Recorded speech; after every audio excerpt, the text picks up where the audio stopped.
یک ریزیا گل کردواره چیکرن تیبت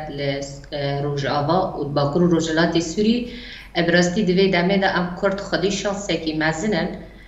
کو امکانن دوی جیودن سر زمان به دهان شورش کرده هاتن چیکرن لی اما یک بونا کردان و یکتیا کرده پیش نکرد لی دوی مرحله گلکی حساس دا امکانن هون سر زمان تیبت لحال باجار کوبانی که هر کس وی روشی مراق دکه که هر کس دخوازه دیالوگ او یک ریزیا کردی وره چه کرن بلکه دما که دریجه جی حوالدان هنه که کنفرانسا کردی سوری وره چه کرن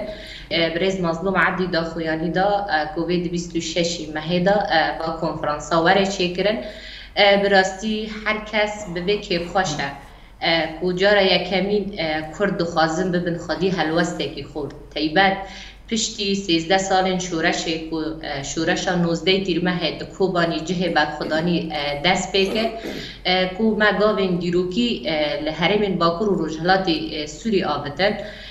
براستی مرحله مگود مرحله گلکی مهمه تیبت پشتی هلوه شاندن رژیم سوری کو ام دخوازن ایدی گلین کرد و کی گلین حرم باکر و رجلات سورین پارتین سیاسی احتیاجی ما به اتفاقی هبو کو ام بیوان نرن شامه کو ام بیک هلوست بیک نیرین کو ام هرن به شامه را هبدیتن بکن